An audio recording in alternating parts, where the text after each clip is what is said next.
इस वक्त हम बेलहर विधानसभा क्षेत्र के सुइया बाजार में मौजूद हूँ और मेरे साथ यहाँ पूर्वी कटसकरा के पूर्व मुखिया सुनील कुमार यादव जी हैं और ये अभी आरजेडी में हैं और अभी बिहार में लोकतंत्र का महापर्व चल रहा है और आप सभी को मालूम होगा कि लोकतंत्र की जड़ें काफी गहरी हैं और लोकतंत्र के हिसाब से संवैधानिक पद पर बैठे हुए 5 वर्ष में चुनाव होना है, जिसका कि अभी बिहार में चुनाव चल रहा है।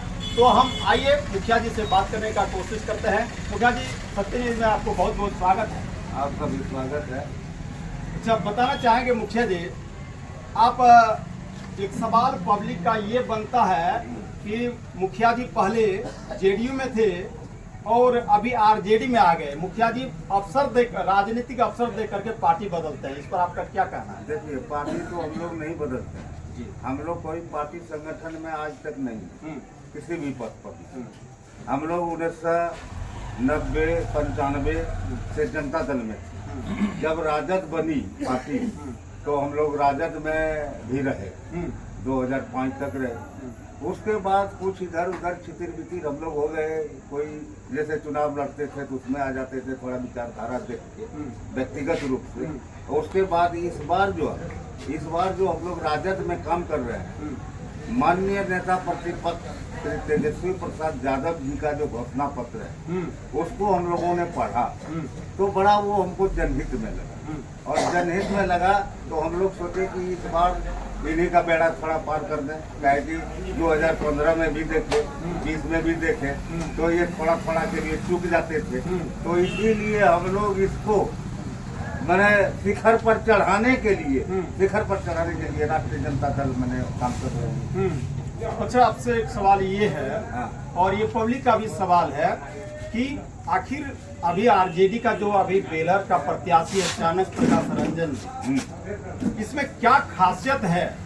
चाणक्य प्रकाश रंजन आरजेडी का दामन थामते ही कई वर्षों से जो मुख्य प्रतिद्वंदी राजनीतिक जो द्वेष रहा है, राजनीतिक जो विरोधी रहे हैं, वो अभी एक मंच एक साथ एक झंडा के नीचे आ गए। जैसे अभी हमारे बीच यहाँ नारायण मुखिया जी हैं और उधर शंभू जी हैं, एक साथ आ गए। मौलाना अब्बास जी हैं और किनरदेव यादव जी हैं, उधर क्या कहते हैं सहनदेव दास जी हैं और इधर नरेश यादव जी हैं। यानी तमाम कई ऐसे हैं आपके क्षेत्र का मुखिया हैं जो राजनीति का द्वेष रहते हुए अभी एक मंच पर आ गए। इसमें क्या खासियत है? देखिए, राजद की जब विचारधारा सभी को पसंद आए, जिनको पसंद आए वो इसमें आ गए, जिनको पसंद नहीं आया राजद में रहते हुए पिछले दफा वो लोग राजद को वोट किए और अभी देखते हैं कि वो सब जदयू में। तो इसी से लगता है कि कुछ लोगों को हमसे ही गुस्सा है। क्या है, मैंने जो है हो सकता है, नहीं हो सकता है, वैसी बात नहीं है। क्या कि हम अपने पंचायत में देखते हैं कि जब पिछला चुनाव हुआ तो वो लोग राजद में और अभी देखते हैं वो जदयू में आ गए।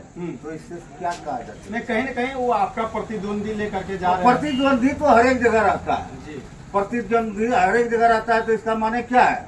वो अलग हो जाएगा, विचारधारा भी अलग हो जाएगी। लालू जी को एक बार वो बना रहे थे चीफ मिनिस्टर बिहार, बना तो नहीं पाए, हम लोग साथ देने के लिए आए तो वो अलग हो गए। तो इससे क्या लगता है? इसका माने वो राजद का सच्चा सिपाही नहीं था। इससे तो हमको यही लगता है। अच्छा, दूसरा सवाल ये है मेरा कि आपकी बार जनता जो है किस मुद्दे पर बात कर रही है? ज्यादातर विकास की बात कर रही है या किस मुद्दे पर आपकी बार वोट करने जा रही है? अभी देखिए, अभी इनका जो घोषणा पत्र है महागठबंधन का, महागठबंधन के घोषणा पत्र में है कि हर परिवार में हम एक सरकारी नौकरी देंगे। अच्छा, 2500 रुपया जिस तरह झारखंड की तर्ज मैया बहना सम्मान योजना की राशि वहाँ तो प्रत्येक महीने मिलती है, यहाँ हम 30,000 रुपया एक साल के लिए 14 जनवरी को ही, सरकार बनते ही 14 जनवरी मकर संक्रांति के दिन ही हर महिला के खाते में। हर महिला का माने ही नहीं जिसका अब 60 वर्ष हो रहा है उसको नहीं जाएगा, जो 18 से 50 तक है उसी को वो राशि जाएगी। जाएगी। जो नियम है, जो नियम बनता है, लोग हर महिला को हम अभी कह दें कि हर महिला के खाते में जिसका 50 से ऊपर है उसको राशि वो नहीं जाएगी। मैया सम्मान योजना 18 से 50 तक ही सेंक्शन होता है। अब यदि यहाँ कोई नियम में कोई बदलाव करे हमारा बिहार सरकार बदलाव करे तो हम वो नहीं कर सकते। अच्छा, 60 तो वृद्धावस्था सामाजिक सुरक्षा पेंशन लेने का टाइम है वृद्धावस्था पेंशन, तो उसको तो वृद्धावस्था पेंशन मिलेगा ही। तो इसीलिए अच्छा 1500 रुपये ही वृद्धावस्था पेंशन कर रहे हैं। इसी को देख के जो माननीय जो अभी है बैठे हुए बिहार में नीतीश कुमार जी, वो 1100 कर दिए, 200 यूनिट इनका था बिजली फ्री। इनके घोषणा पत्र में पहले से ही ऐलान कर रहे थे, तो इस 125 यूनिट दे दिया। ये बनेंगे तो 200 यूनिट देंगे, ये बनेंगे तो 1500 वृद्धावस्था सामाजिक सुरक्षा पेंशन मिलेगा। इनका एक चीज और है कि ये 3000 रुपया विकलांग को पेंशन देंगे। और विकलांग में ये शर्त नहीं है कि उम्र की सीमा नहीं है। यदि वो 1 वर्ष का भी है, शारीरिक यदि कोई अपंगता है तो उसको 3000 रुपया महीना मिलेगा। अच्छा, इसका एक विजन और आ रहा है कि जो महिला जिसका पति मर जाता है और वो अनाथ हो जाती है और छोटा छोटा बच्चा, उसको भी हम 4000 रुपया महीना देंगे। वो भी इसका विजन आ रहा है। तो ये तो इसका तो काम तो हम देखते हैं और घोषणा होता है। युवा आयोग का गठन करेंगे जिसमें युवाओं के लिए काम होगा। बेटी योजना लागू करेंगे जिसमें बेटी के शादी ब्याह के लिए कुछ हमारे हमको लगता है कि राशि जमा करेगा, उसको बॉन्ड दे दिया जाएगा उस परिवार को।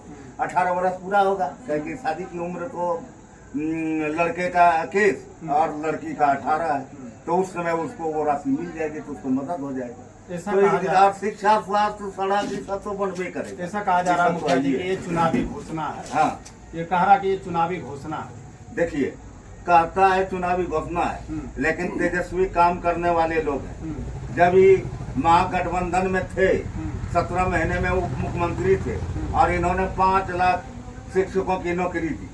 शिक्षकों की जो आज भी सब विद्यालय में, तो देख ही रहे हैं सब विद्यालय में। अच्छा, इनका एक चीज और है कि उस समय जैसे आ गया था यूपी से भी, झारखंड से पूरा भारत का आ गया था, लेकिन वो कह रहा है कि हम डोमिसाइल नीति लागू करेंगे कि हमारा बिहार का ही आदमी होगा उसमें बाहर, जो भी सरकारी नौकरी होगा बिहारी ही होगा। तो डोमिसाइल नीति वही है। ये आप बता रहे थे कि तेजस्वी यादव की घोषणा सुन करके नीतीश कुमार ने भी पेंशन में बढ़ोतरी किया। महिलाओं को अभी 10-10 हजार की राशि दी गई। 200 यूनिट तेजस्वी फ्री किए, तो वादा किए, तो इन्होंने 125 यूनिट बिजली फ्री कर दिए। तो क्या लग रहा है कि इसका इफेक्ट जनता के बीच में पड़ रहा है? देखिए, एक चीज बता देते हैं, 10,000 रुपया जो जीविका को दिया, जीविका की हर महिला को, तो बहुतों का तो नहीं आया है। और ये तो लोन है, कर्ज है। ये जो कोई कहता है कि हमको आर्थिक सहायता मिला, वो नहीं है। उसमें भी ये तेजस्वी जी किए हैं अपने घोषणा पत्र में कि इनका हम सूद माफ करेंगे। और इनमें जो सीएम है, अध्यक्ष कोषाध्यक्ष है, उसके लिए भी हम 30,000 रुपया मानदेय हम देंगे और राज्य कर्मी का हम दर्जा देंगे।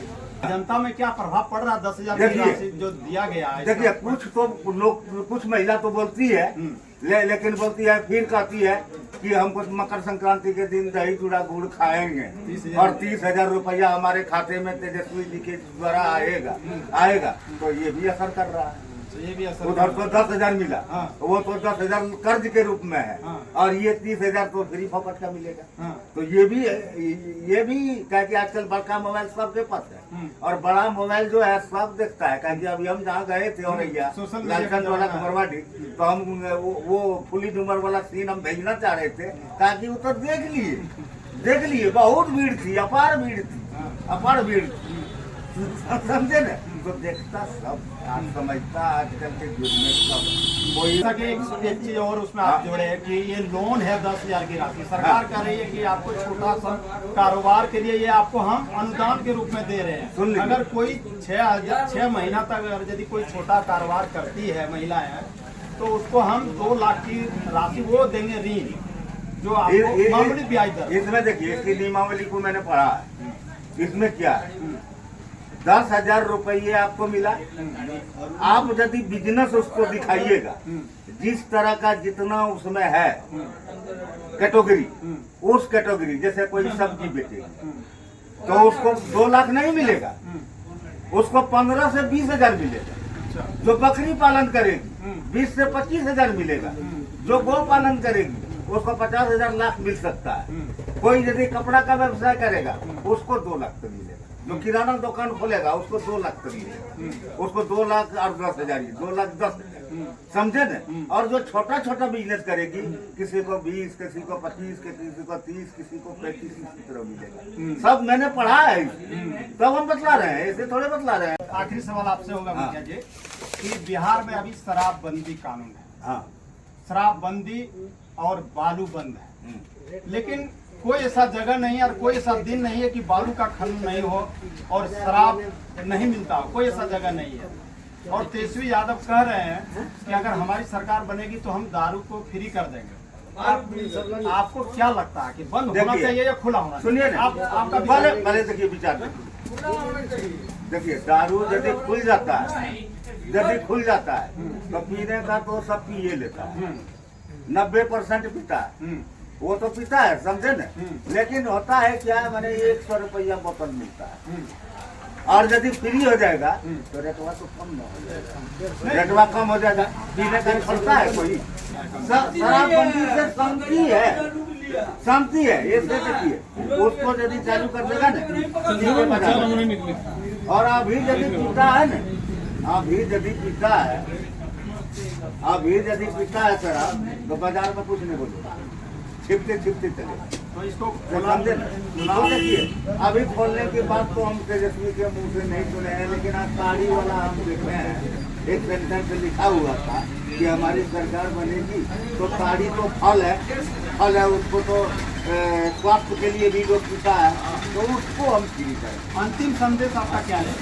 अंतिम संदेश, हम लोग राजद में अभी है और रहेंगे, और यदि हमारे जो उम्मीदवार हैं, यदि वो चुनाव सीट निकाल लेते हैं तो उम्मीद है, और यदि तेजस्वी की सरकार बनेगी तो वो बिहार में मंत्री पद की कोशिश करेंगे। मंत्री बने? हाँ, मंत्री बनेंगे। इतनी बात तो मैं जरूर कर देता हूँ, क्या कि उनका जिस दिन टिकट मिला, जिस दिन उनको राजद की सदस्यता दिलवाई गई, उस दिन हम लोग तेजस्वी आवास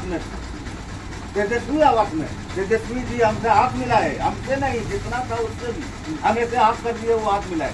उसके बाद कहे कि हम सबको माला पहनाएंगे, माला वहाँ बहुत जमा हो गया था, माला पहनाए तो लाइन में लगे, हमको भी दे दिया एक माला। तो तेजस्वी जी से माला जब पहने और वो पहनाया है और वो हाथ मिलाया है, तो अभी तक तो थोड़ा दिन हम लोग रहेंगे इसी में रहेंगे, और राजद का ही काम करेंगे। चलिए, और जनता का भी काम करेंगे, नहीं करेंगे सिर्फ अपना नहीं, जनता का भी, जो जनता आज यदि जो मदद कर रहा है उसका भी काम करवाएंगे। वैसे